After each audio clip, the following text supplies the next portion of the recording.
Welcome to Read to Me, Auntie. I'm Auntie, and today we're going to read a book about a moose. Do you know what mistletoe is? Mistletoe is like a plant that people put over doorways, and if you stand under it with someone like your mommy or daddy, you get to give them a little kiss. Well, today we're going to read a book that is not called Mistletoe. It's called Mooseltoe. And it's about a moose who thinks he's all ready for Christmas. But guess what? He's forgotten one important thing. So let's see what it is he forgot and how he fixes the problem. Mooseltoe by Margie Palatini, illustrated by Henry Cole. 'Twas the season, and Moose was merry. He joyfully tickled the ivories with a tune full of tidings and a flurry of fa-la-las. He was so full of ho-ho-hos, even his moustache had the holiday spirit. But Moose was more than just a bit merry and bright. He was busy, busy, busy. There was a lot to be done on his list of to-dos. But with orderly organization, a bit of regimentation, lots of imagination, and just plain old Moose know-how, getting ready for the big day should have been simple, easy, yes, in all probability, just perfectly perfect. He wasted not one merry minute. Moose got moving and put some hustle into the holiday bustle. He went to work, he wrote cards and letters till his hooves hurt. Check. He shopped till he dropped. Check. He hauled home boxes and bags and presents galore. Moose had gifts for everyone stacked from ceiling to floor. Check, check, check. Then he wrapped, yo, yo, yo, and he ribboned, ho, ho, ho. And on each and every package, he tied a big, beautiful bow. Check and double check. So far, so simple, so easy, so perfectly perfect. Another look at the list, and Moose headed for the kitchen. He pulled out the pots and pans and bowls, sifted through stacks and racks of cookbooks. He whisked with his left, spooned with his right. Moose baked tons of tins of cookies. Check. Dozens of cakes, breads, and sweets. Check, check, check. He made jellies, sticky jams. Moose roasted a goose and some chestnuts. He toasted marshmallows and yams. Check, check, check, triple check.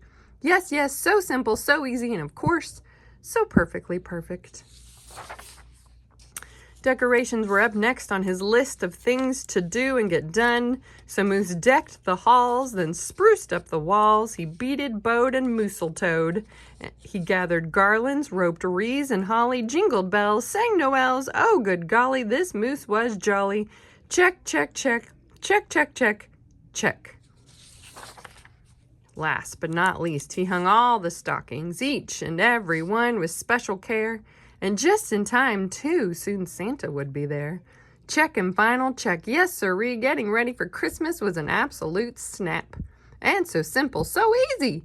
And if he did say so himself, Moose thought totally, utterly, completely, perfectly perfect. On that night before Christmas, Mother, little Sisty, Bucky, and Junior looked all through the house. What a job Moose had done. Everything looked beautiful. Everything looked bountiful, festive, quite fine indeed. There was just one minor problem, if you will. Oh dear, sighed Mrs. as the five stared at one empty corner. Oh my, oh me, oh gee. Pop, what happened? Cried Junior. You forgot the tree. Oops. Where would they hang the tinsel, string the popcorn, light the lights? Where would Santa leave his gifts for the kiddies on Christmas Eve night? So Moose pulled on his galoshes and put on his hat. He would find a tree somewhere, somehow, and that's all there was to that.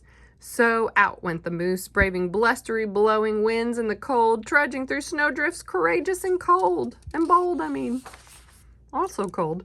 Moose first hoofed it down to the corner, not a tree to be had. Then he slid around the block. Uh-oh, things were looking bad. He went down every boulevard, street, and little road. He looked down lanes and alleys. Every tree had been sold. There wasn't a branch, not a twig, not even one lousy, bowless bough hanging around. Nope, nada, nothing, not a tree to be found. No tree, sighed a sad Moose as he came home empty-handed that snowy eve. The kids tried to make the best of it. They said, "Oh, so who needs a tree?" But Moose could plainly see they were short on the glee. He knew he had to do something, and that's just what he did. In the empty corner, he stood and spread his arms out very wide. Then he smiled at his children, and he winked at his bride. "Kids," he declared, "fetch your forgetful pop, some of that tried and true family glop." So back came the kids, carrying a big pot of glue, and without a word to one another, they knew just what to do.